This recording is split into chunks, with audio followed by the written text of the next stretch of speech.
Assalamualaikum, selamat malam kakak semuanya. Malam ini agak telat ya upnya karena seharian banyak kerjaan. Oke, saya langsung lanjutkan saja ceritanya. Selamat mendengarkan. Begitu Rosa melihat Fania mau pulang, bibir Rosa berkedut. Wanita muda itu tadi memikirkan bagaimana cara mengusir Tiara. Tetapi dia tidak menyangka kalau Tuhan akan membantunya. Sebelum dia bertindak, lawannya sudah berinisiatif mundur. Rosa tahu tentang apa yang dialami Gary. Jadi wanita itu tadinya berpikir untuk bereaksi seperti pahlawan dengan menyelamatkan anak itu. Namun pada akhirnya dia tidak bisa menyelamatkannya. Meskipun dia merasa sedikit menyesal, seseorang terluka dengan menggantikannya untuk menyelamatkan anak laki-laki itu, dan orang itu pergi tanpa menerima kebaikan apapun. Bagi Rosa, ini adalah hal yang baik. Sekarang, apa yang seharusnya menjadi kesempatannya sudah datang ke hadapannya. Sore harinya, Rosa membawa bingkisan ke perumahan berlian, berjalan melompat kegirangan. Begitu wanita itu sampai, Andi agak terkejut saat melihat Rosa. "Nona Rosa, apa yang membawa Anda ke sini?" "Aku dengar kalau Gary mengalami kecelakaan, jadi aku mau menjenguknya. Dia tidak terluka parah kan?" tanya Rosa sambil menyunggingkan senyuman lembut pada Andi. Pria itu terdiam sesaat lalu berkata, "Terima kasih atas perhatian Anda, Nona Rosa. Tetapi Tuan muda baik-baik saja. Niko juga cukup mengesankan. Dia seharusnya cepat-cepat memberitahuku tentang insiden sebesar ini. Meskipun keluarga Gautama sudah bertahun-tahun meninggalkan kota Metro Jaya, kami masih bisa membantu," keluh Rosa dengan geram. "Terima kasih atas kebaikan Anda, Nona Rosa," jawab Andi sambil menyunggingkan senyum. Saat Rosa tersadar kalau Andi belum mempersilahkan dirinya masuk, Rosa senyumnya berubah menjadi kaku dan wanita itu bertanya, "Andi, bagaimana keadaan Gary sekarang? Apa boleh aku masuk dan menjenguknya?" Andi menjawab dengan ramah, "Mohon maaf Nona Rosa, Tuan Niko sudah memberikan perintah agar Anda tidak boleh masuk." Wajah Rosa terlihat sedikit muram, tetapi si wanita segera kembali tersenyum. "Andi, aku datang jauh-jauh ke sini hanya untuk melihat Gary. Izinkan aku masuk."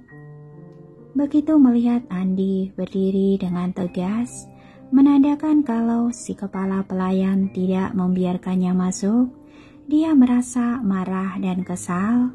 Akan tetapi dia tidak berdaya sekarang. Tidak mungkin dia melepaskan harga dirinya dan menyebabkan masalah. Hal itu tidak akan terlalu enak dilihat. Jadi Rosa menggigit bibirnya dan menatap si pria dengan tatapan gembira. "Andi, aku akan menjenguk Gary dan pergi kalau aku yakin dia baik-baik saja. Aku bisa memastikan kalau tidak akan ada jejak keberadaanku sama sekali. Niko juga tidak akan tahu. Izinkan aku menjenguk Gary. Aku akan merasa lebih tenang kalau aku sudah melihatnya." "Nona Rosa, saya tidak berwenang membiarkan Anda. Tolong pulanglah terlebih dahulu. Tuan muda Gary pasti sudah mencari saya sekarang," kata si pria. Dengan begitu, Andi menatap para pengawal sebelum melangkah masuk ke dalam villa. Andi, jangan pergi dulu. Tolong izinkan aku masuk ya." Rosa berteriak merasa cemas saat melihat pria itu pergi. Namun si kepala pelayan tidak juga berhenti. Wanita itu mencoba menerobos masuk, tetapi dia segera dihentikan oleh para pengawal di sekitarnya yang berkata, "Anda tidak boleh masuk." Entah apapun yang dia katakan, para pengawal itu tidak bergerak sama sekali. Raut muka mereka jelas-jelas menggambarkan, "Anda bisa bilang apapun yang Anda mau. Kalau kami mengizinkan Anda masuk, kami menganggap kalau kami sudah salah." Merasa tak berdaya, Rosa akhirnya hanya bisa menyerah dan meninggalkan Villa Niko. Di dalam rumah, Gary sedang duduk di depan sandaran papan tulis, melukis sesuatu sambil bergumam. Ketika anak itu mendengar keributan di luar, dia mengabaikannya. Tahu kalau itu bukan Tiara, akan tetapi dia terus melihat ke arah luar. Dia melihat para pengawal di pintu dan berpikir dalam hati, "Aku halus menjadi yang pertama memperhatikan kalau Tante Tiara datang, dan aku harus membawanya masuk. Aku tidak bisa membiarkan dia dilarang masuk." Tiara bilang padanya kalau dia akan datang dan menemui Gary dalam beberapa hari karena mereka sudah berpisah. Tetapi ini sudah sehari.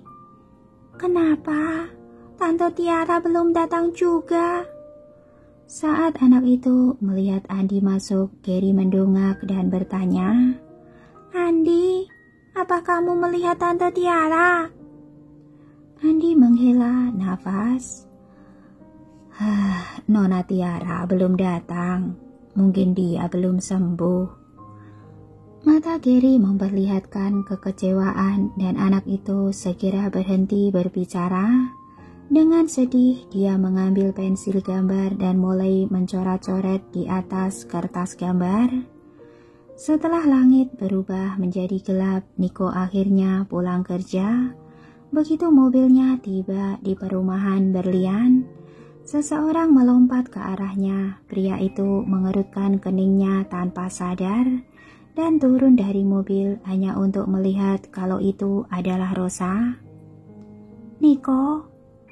Ketika Rosa melihat Niko, mata wanita itu berbinar-binar. Mereka sudah lama tidak bertemu, tetapi Niko memang masih awet muda dan tampan seperti biasa.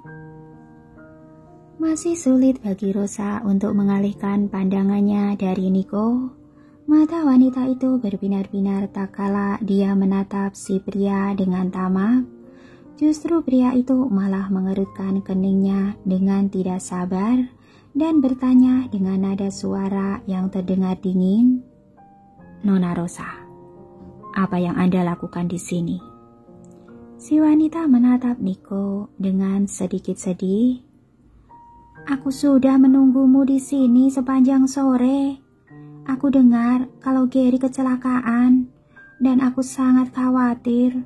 Sampai-sampai aku tidak bisa makan. Jadi aku buru-buru datang menemuinya. Hanya saja, Andi bilang kalau perumahan berlian tidak mengizinkan orang luar masuk. Niko, kita sudah lama saling mengenal sejak kita masih kecil. Apa aku dianggap sebagai orang luar? Lagi pula, aku hanya mau menjenguk Gary. Aku sangat khawatir tentang dia. Izinkan aku menjenguknya. Selama aku bisa melihat kalau dia baik-baik saja, aku akan pergi." Niko menjawab dengan acuh tak acuh, "Dia baik-baik saja. Tidak usah menjenguknya." Dengan begitu, pria itu berjalan masuk dengan kakinya yang ramping seperti dahulu. Para pengawal lagi-lagi menghalangi Rosa masuk. Sambil menatap punggung Niko, Rosa menggigit bibirnya dengan marah. Setelah menghentak-hentakan kakinya yang pegal di tanah, wanita itu segera masuk ke mobilnya dan pergi meninggalkan area itu. Sementara itu, setelah Niko masuk ke dalam rumah, Gary menjatuhkan barang-barang di tangannya dan berlari ke arah ayahnya. Anak itu menatap ayahnya dengan penuh harapan. Papa, apa Papa bertemu Tante Tiara hari ini? Apa Tante bilang kapan dia mau datang? Niko menggelengkan kepalanya dan berkata pada anaknya, lukanya belum sepenuhnya sembuh.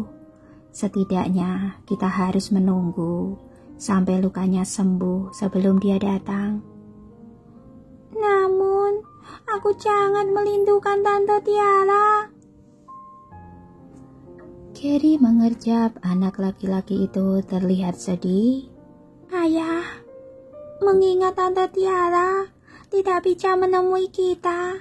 Apa boleh aku pergi bertemu Tante Tiara? Aku hanya mau menjenguk Tante.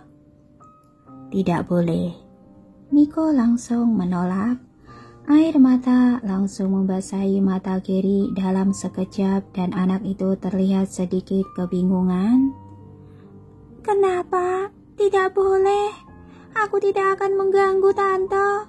Aku akan tetap berada di pintu dan melihat Tante. Aku akan pergi setelah melihat Tante. Niko terdiam sejenak. Saat ini tidak boleh menjenguk. Kalau Papa sudah tidak ada jadwal, Papa akan membawamu menemui Tante Tiara. Papa sangat jahat. Apa yang Papa lakukan hanyalah berbohong padaku. Seru Gary yang segera naik ke atas dengan marah. Merasa tak berdaya, Niko hanya bisa mengikuti Gary ke atas dan mencoba berunding dengan anaknya. Sementara itu, di perumahan Perak, Pandu tidak berlama-lama di kampus karena Tiara sedang memulihkan diri di rumah. Pemuda itu pergi ke kampus dan pulang tepat waktu setiap hari demi merawat kakaknya. Selama mereka makan, Pandu ragu-ragu sejenak sebelum mengusulkan, Tiara, kita punya uang sekarang. Kenapa kita tidak pindah dan tinggal di tempat yang lebih baik? Tiara juga berniat begitu. Sebelum kecelakaan itu, mereka harus tinggal di apartemen sewaan ini karena mereka tidak punya pilihan. Saat itu, setelah mereka diusir oleh keluarga Romario, Pandu masih harus bersekolah dan berobat, jadi mereka tidak mampu tinggal di rumah yang lebih baik. Apalagi keluarga Romario yang eksploitatif itu tidak tahu kalau mereka tinggal di tempat seperti ini. Bahkan kalau mereka tahu, keluarga itu akan memandang rendah mereka, jadi tidak apa-apa. Namun sekarang berbeda, mereka sudah memenjarakan Surya dan mereka bahkan mengambil uang sebesar 7 miliar rupiah ke penjara dan mereka bahkan menipu mereka sebesar 5 juta. Pastinya keluarga Romario akan datang mencari masalah dengan mereka. Jadi Tiara dan Pandu harus pindah secepat mungkin. Wanita itu tersenyum. Baiklah, kalau begitu aku yang akan bertanggung jawab mencari tempat baru. Aku pasti akan merepotkanmu kalau begitu. Tiara, jangan khawatir tentang biayanya. Perangkat lunak buatanku bisa laris manis. Kita punya uang sekarang, kata adiknya membalas senyumnya. Melihat adiknya bilang begini, Tiara merasa lega. Si wanita mengangkat tangannya dan menyentuh kepala Pandu. Kamu sudah dewasa dan benar-benar bisa membiayaiku sekarang. Tiba-tiba dipuji seperti itu oleh sang kakak. Pandu merasa sangat malu sampai-sampai telinganya memerah. Tetapi pemuda itu tetap senang. Dia itu mengerutkan bibirnya dan tersenyum. Tiara, kamu harus fokus dengan pemulihan sekarang. Kalau kamu sudah sembuh, kamu bisa fokus mengejar impianmu. Aku tidak akan membiarkanmu khawatir. Nanti aku bisa mengambil alih dan aku juga berencana mendirikan perusahaan milikku sendiri. Tiara senang mendengar ini. Aku tahu kamu luar biasa. Kamu baru menginjak tahun kedua perkuliahan, tetapi kamu sudah sangat cakap. Tidak perlu dilakukan lagi. Kamu akan memiliki masa depan yang cerah. Ketika saatnya tiba, aku akan pergi dan membantumu mencari ruang kantor. Kalau kamu membutuhkan sesuatu, katakan saja padaku. Aku akan mendukungmu sepenuhnya. Pandu masih sedikit malu-malu saat berkata, "Terima kasih Tiara, ayo kita makan." Pemuda itu sudah lama menjadikan ini sebagai tujuannya, tetapi dia selalu merasa terlalu malu mengatakannya. Setelah dia memberitahu kakaknya sekarang, Pandu mendapat dukungan Tiara. Merasa gembira si pemuda makan semangkok nasi lagi. Begitu mereka selesai makan, Tiara baru saja mau membersihkan piring, tetapi adiknya menghentikannya. "Tiara, jangan lakukan pekerjaan berat seperti ini. Biar aku saja yang mencuci piring. Kamu bisa kembali ke kamarmu dan beristirahat." Tiara tersenyum mendengarnya dan berkata, "Baiklah, terima kasih." Setelah wanita itu kembali ke kamarnya, senyum di wajah Tiara perlahan memudar.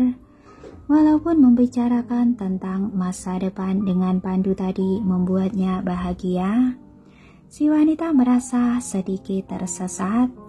Sebelum kecelakaan itu, dia bercanda dengan bilang kalau dia ingin adiknya membiayainya, tetapi dia hanya bercanda. Bagaimana bisa Tiara membiarkan adiknya sangat tertekan seperti itu? Adikku punya tujuan hidupnya sendiri, tetapi aku, entah dahulu atau sekarang, memainkan biola merupakan mimpi terbesarnya, dan wanita itu tidak mau menyerahkan kesempatan untuk bermain di atas panggung. Tiara merasa tidak puas dia akhirnya mendapatkan posisi itu, tetapi dia harus menyerahkan posisinya kepada orang lain sekarang. Sulit bagi si wanita agar bisa terlihat di antara para pemain instrumen musik. Namun sebelum dia bisa menunjukkan keterampilannya, Tiara kembali ditendang. Sudah berhari-hari sejak kejadian itu, tetapi entah bagaimana dia mencoba meyakinkan dirinya sendiri. Tiara masih tidak bisa menerimanya.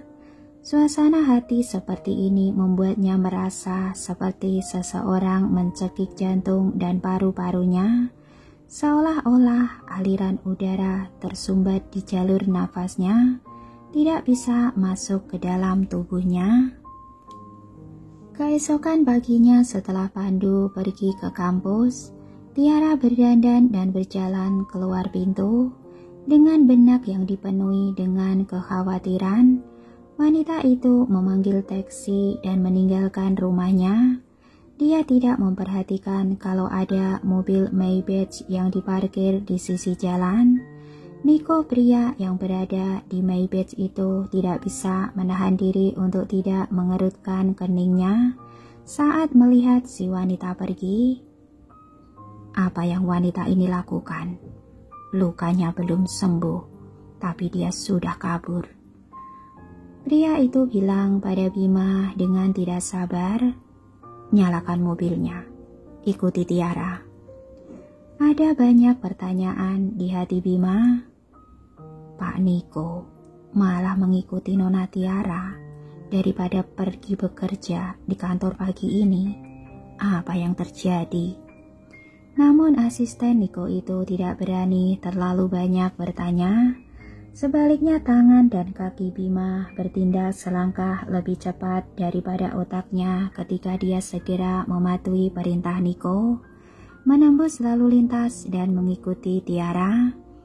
10 menit kemudian, Tiara turun dari mobil yang berhenti di depan gedung perkantoran orkestra dan masuk. Bima bertanya, "Pak Niko, apa kita masih harus mengikutinya?" Niko terdiam. Asistennya tahu apa yang pria itu pikirkan. Jadi dia memarkir mobil dan menunggu Tiara keluar. Setelah memasuki gedung, Tiara pergi ke kantor manajer dan menemukan Adam. "Pak Adam." "Tiara, kenapa kamu ada di sini?" tanya Adam yang terkejut saat melihatnya. Tiara menarik nafas dalam-dalam. "Pak Adam, saya mau mengikuti latihan. Saya mau bermain di atas panggung. Saya berjanji kalau penampilan saya tidak akan salah. Tolong beri saya kesempatan ini." Wanita itu banyak memikirkannya tadi malam dan dia masih merasa kalau dia tidak bisa melewatkan kesempatan ini. "Pak Adam, keadaan saya tidak begitu parah sekarang. Izinkan saya naik ke atas panggung. Tidak akan ada kesalahan, saya janji." Wanita itu segera mengambil biola di kantor Adam. "Saya bisa membuktikannya pada Anda." Adam tertegun hanya sesaat dan dia langsung mengambil biola dari tangan Tiara.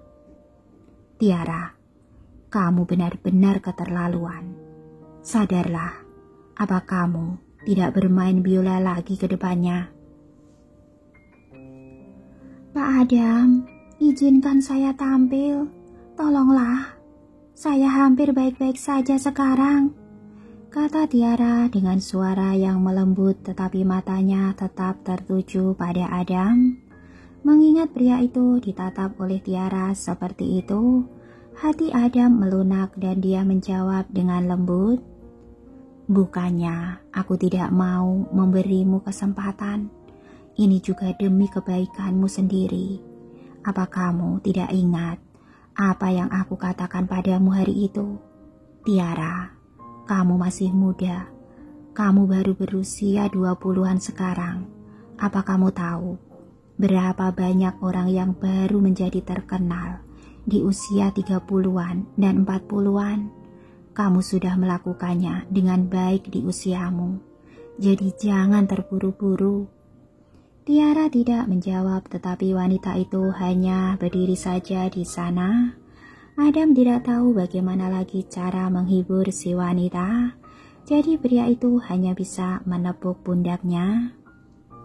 "Hei, kamu masih muda. Kamu harus tahu cara menenangkan diri.